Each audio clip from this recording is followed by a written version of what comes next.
Oh. Oh les gars. Ah. Ah, ça fait du bien. Les gars, 14 points d'avance sur le Real Madrid, les gars. Ça vous va ou quoi? Est-ce que ça vous va? Ah, moi, ça me va très bien, mais j'ai des séquelles. J'ai fait que crier pendant tout le match, les gars. Ah, j'allais dire, au début, je comptais lancer une intro en mode ouais, je vais pas me cacher derrière l'arbitrage, voilà, même si on n'a pas gagné, nanana, parce qu'à un moment donné, il y a un penalty pas donné sur Pedri, les gars, c'est pas sérieux. Les gars, c'est pas sérieux, mais on va pas revenir dessus parce que y a pas besoin, les gars. 14 points d'avance sur le Real Madrid. Je sais pas ce que vous voulez que je vous dise, mais demain, le Real Madrid va affronter l'Espagnol Barcelone chez eux. Et si je dis pas de bêtises, laissez-moi juste vérifier, je crois qu'ils ne sont... Non, ils sont pas relégables. Ils sont pas relégables et ils sont pas très très loin de la zone relégable, donc ils vont quand même faire attention. Mais ils sont sur 3 défaites et 2 matchs nuls sur leurs 5 derniers matchs. C'est pas ouf. Donc ouais, on va pas compter sur le Real Madrid pour nous faire gagner 14 points officiels sur eux. Mais en tout cas, une chose est sûre, c'est que ça s'annonce très très bien, les gars. Je suis super content. J'ai super mal à la gorge. C'est une dinguerie. Bon allez les gars, c'est parti. Je lance le générique.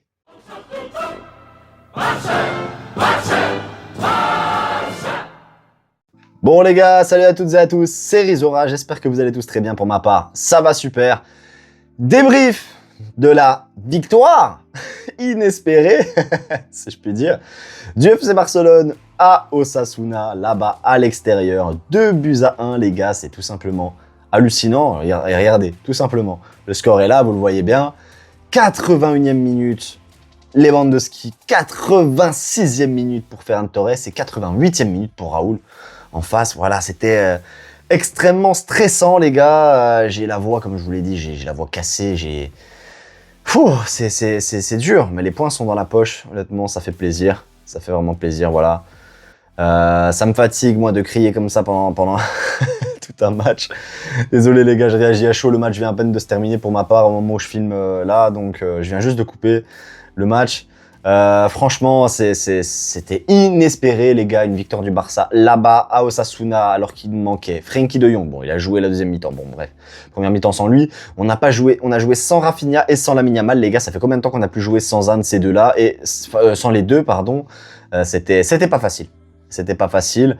Mais on a été chercher les 3 points, c'est le principal. Honnêtement, il n'y aura pas trop de top flop, les gars. Si je dois vous dire la vérité, il y a plus de flop que de top dans ce match. C'est vraiment inespéré, comme je vous l'ai dit, les 2 goals qu'on a claqués.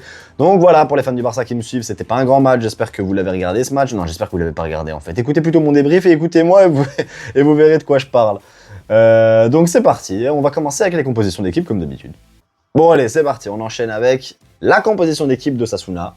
Bon, il n'y a pas grand chose à retenir, il y a quelques noms qu'on connaît, mais bon, sans plus. Sergio Herrera au goal, il a fait un gros match, il a failli se blesser en fin de match, heureusement pour lui qu'il s'est pas blessé, parce qu'honnêtement, il a fait un match très honnête et humain, il n'a pas été des plus méchants, si je peux employer ce mot, excusez-moi du mot d'enfant, mais voilà, c'était un gardien assez sympathique, j'ai bien aimé son match, honnêtement, toujours le sourire, c'est un gardien qui me plaît, gros match de sa part, honnêtement, même s'il encaisse 2 et que il fait perdre son équipe, mais c'est pas de sa faute, honnêtement, il va en chercher pas mal des arrêts, il va en chercher pas mal.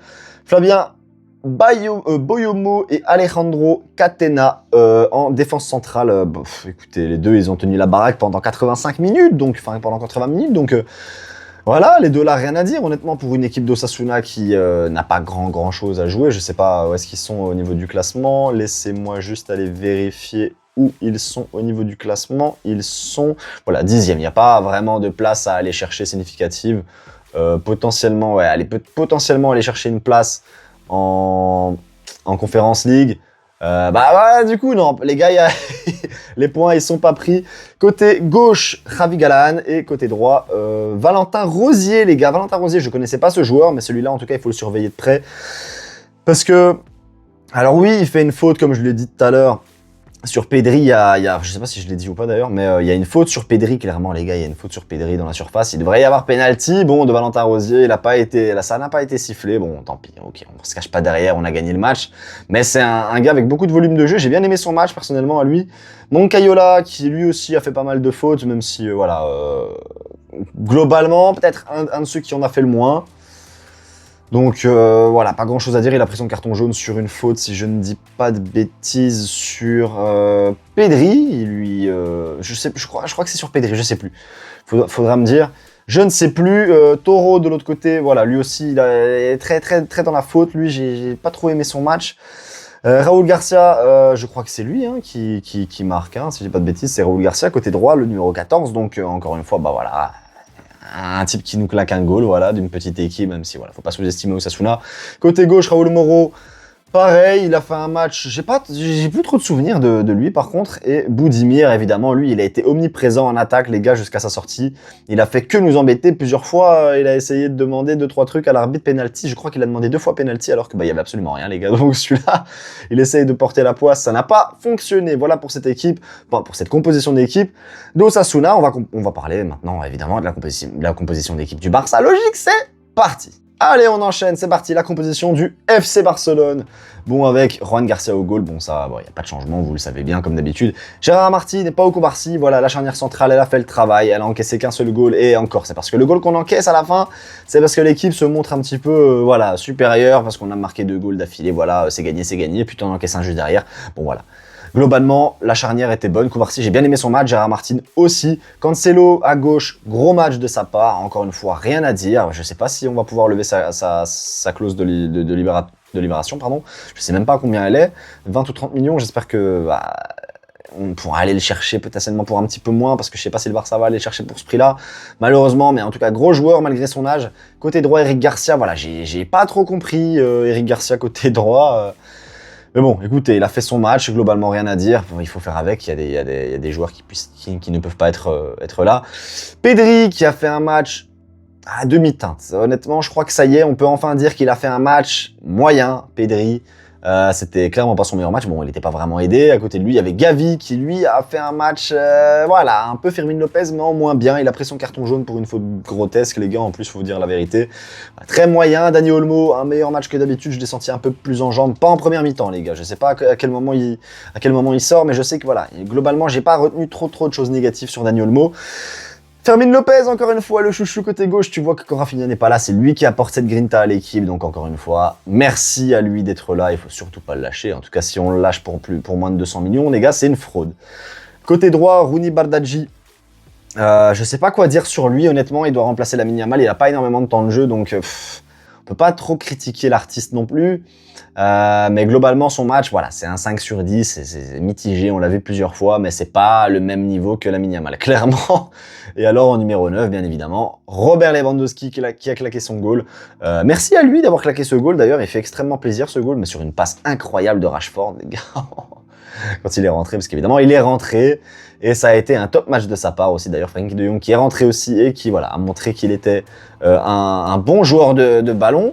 D'ailleurs, je l'ai vu plusieurs fois essayer de casser les lignes directement d'Osasuna, ça n'a pas toujours fonctionné, il a été plusieurs fois repris, c'est pas grave, mais globalement, voilà pour la composition d'équipe du FC Barcelone. Bon, attendez, on va quand même essayer d'aller prendre 3 flops et 3 tops, voilà, je vais essayer. Bon, alors, j'ai potentiellement mes 3 tops, voilà, Fermin, magnifique match, encore une fois.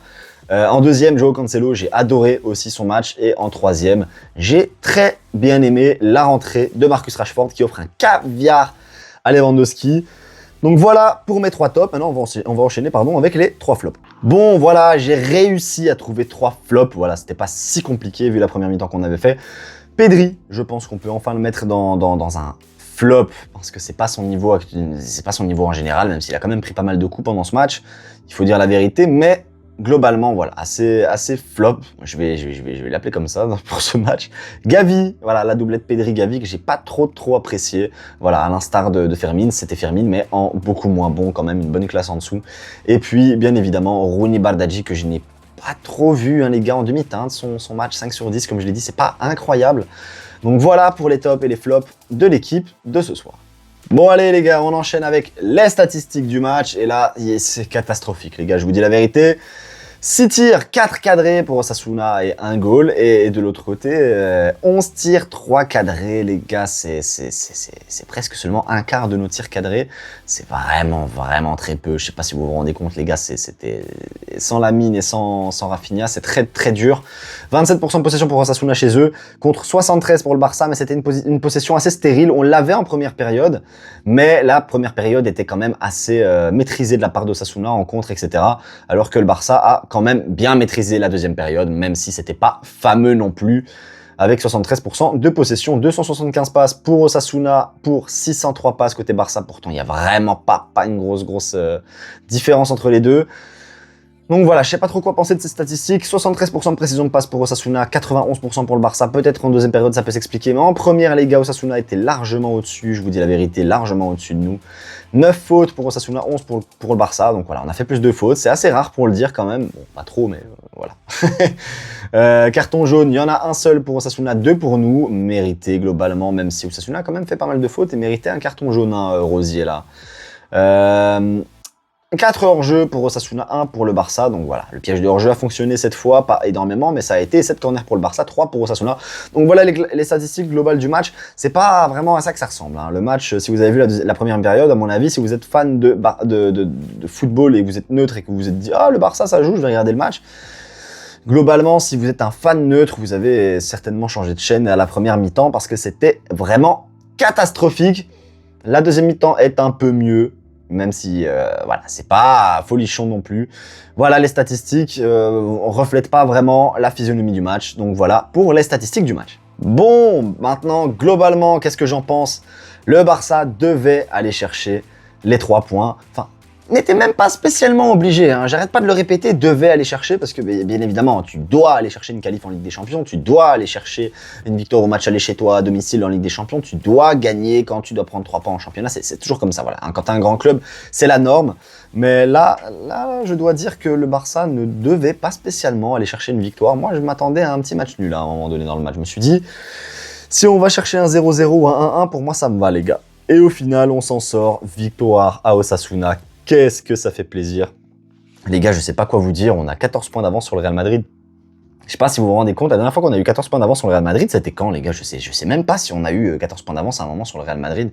C'est fou. Bon, après, vous allez me dire, on a un match en moins, c'est vrai. Et on a un match en plus, et en plus de ça, le Real Madrid va jouer normalement dans un stade assez facile à jouer demain soir. D'ailleurs, je serai là pour le débriefer, bien évidemment, donc soyez présents. Voilà, on a été chercher les 3 points, c'est le principal. L'équipe n'a pas montré de quoi elle était capable, mais au moins les 3 points nous permettent de nous dire que même si on perd contre le Real Madrid, on peut enchaîner une autre victoire et quand même finir champion. Et sur les 4 matchs qui restent, gagner une fois, ça va aller. Honnêtement, je pense que ça va aller. Donc même si on perd ce Classico, ce que je ne souhaite pas parce que ça se jouera au Camp Nou, globalement, voilà, on est serein. La Liga, elle est offerte sur un plateau, les gars. Ça fait plaisir, j'espère que vous avez aimé ce débrief, bien évidemment comme d'habitude. Si vous l'avez aimé, un like, un commentaire et on s'abonne. Les gars, je vous laisse ici parce que je suis assez fatigué, je pense que ça se voit à mon visage, je suis très fatigué. Et en plus, il est déjà 23h12, donc je vais pas tarder à tout faire. Voilà, vous savez, moi je suis pas comme les gros youtubeurs, j'ai pas le réseau, etc. qui est au top du top, donc je ne saurais pas mettre le débrief avant une certaine heure. Désolé pour ceux qui sont là jusqu'au bout, jusqu'à la fin de la vidéo, désolé à vous que vous ayez dû attendre autant de temps pour voir le débrief. Mais sur ce, les gars, en tout cas, je vous souhaite une agréable soirée et ou journée si vous me regardez demain. Sur ce, les gars, c'était Rizura. Visca Barça.